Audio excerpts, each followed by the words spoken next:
Hello, Serious Survivor here, and today I want to talk about what's on all of our minds, basically, and that's the stay-at-home orders, the virus that we've got going around. The growth has really become exponential in some areas, and I know here in Michigan, where I'm at now, we're on a stay-at-home order, but that doesn't seem to be working for most people. From what I see out my window and what I see the one time I've been to town, through since the duration of this, since Monday, is people everywhere. No one's taking this order seriously, and these are the people that are going to cause us to really, truly get locked down if they don't start taking it seriously. I know I've been doing my part, and I'm sure that most of you have been doing your part, but the people that continue to just simply do as they please, they're going to cause us all a lot of hardship. And this is really starting to turn into something more severe than it may have seemed in the beginning. The virus itself, we know it's not like it's killing everybody that gets it. The mortality rate, it's really hard to tell. Depends on which source you read. It's anywhere between 2 and 10%. But the thing is this, it's the economic toll that it's having. I know here in Michigan, just 2 days ago, they released 600 prisoners, from the county local prisons. These were nonviolent offenders. But since that's happened, there's actually been an increase in crime. And then you've got all of these. It's really crazy, and it's really bothering me because you've got all of these different prisons. You hear about a lot of different areas to where they're releasing what they call the nonviolent offenders. So you're releasing these people into an area that's supposed to be locked down, basically. I mean, what do you expect to happen? What does the government expect to happen, especially when they start, like the governor of Cincinnati or the mayor of Cincinnati, put up on their website that the police aren't supposed to basically arrest anybody or respond to any small, what they call petty crimes like theft, assault. If the perpetrator has left the scene, if he's no longer there, they're not going to respond to the assaults. Um, it's actually getting pretty crazy. The National Guard has moved in a lot of different areas, many states across the nation now, and I mean, this is such a fluid situation that it just keeps evolving as we speak. The time I'm making this video, and by the time I put it out, the numbers will be increased. The severity of it will be increased. Today, when I did go into town, I had to go to the local Walmart because I needed to pick up a little bit of food. And, grocery stores are okay to go to, is what they say. I had two people approach me in there. One of them actually approached me because I was in the ammunition section, wanted to know if I would sell him a shotgun. And normally I'm not opposed to anything like that, but I don't really have any guns I want to get rid of right now. But then I had another gentleman. He came up, he was looking for ammunition.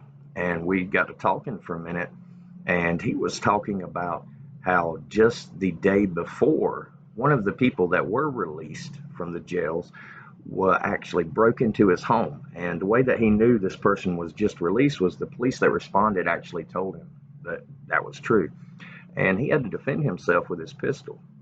So there's a lot going on behind the scenes here.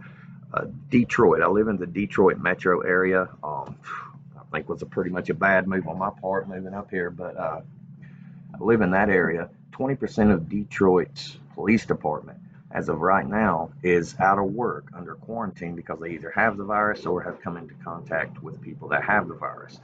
Detroit's not exactly one of the nicest neighborhoods in the world to begin with.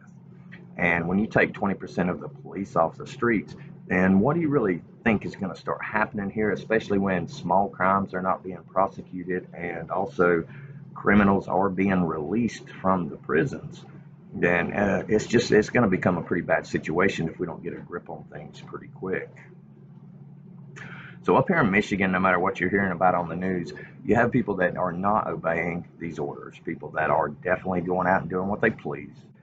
You have criminals that are being released from prison. You have large portions of law enforcement that are quarantined at home. It's turning into a situation that's going to get volatile, a situation that's going to get hostile pretty quickly, I do believe. Unless we get a grip on this virus in the next few days, I can see this turning pretty bad pretty fast. And on another note, my father down in South Carolina, he went to the hospital, Oconee Hospital, and here's some pictures of what they showed him at the hospital. Here's some pictures of the hospital, the entrance to it. and he was tested for the coronavirus because he had some pneumonia setting in, running a fever. So they tested him for the coronavirus. They told him it'd be 5 days before the test results come back, and they send him home. All right, now that's sort of, to me, I would think you would want to keep someone at least there in the hospital until you get the test results back. Just saying, but that's running a pretty big risk. So now him and my mother are quarantined at home, and we won't have the results back on that probably until Monday or Tuesday. So this situation is not what the news is reporting. It's actually getting a little worse. The store shelves around here, the stores are trying to keep up with the demand, but everything's empty. People are not obeying the order. People are doing as they please. So I guess we'll just have to wait and see how it turns out.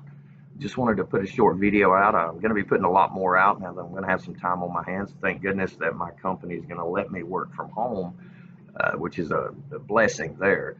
I won't miss a paycheck at least. So at least that much is going for me. So I want to say to everybody out there, I want you to stay safe. Stay at home. Do the right thing, because the only way you're going to avoid this virus is to avoid it. And the more we go out in public, then the bigger risk we're going to run of getting it and spreading it to those that we care about. But keep an eye out and start thinking along the lines. I know that by now everybody has the preps they need.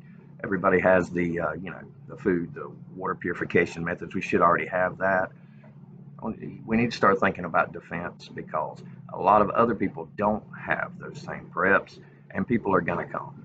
So this is the time we need to start thinking about defense and start thinking about protecting our own.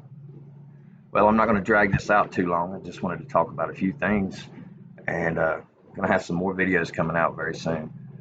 Thanks a lot for watching. Be safe, be careful. God bless. And for now, Serious Survivor out.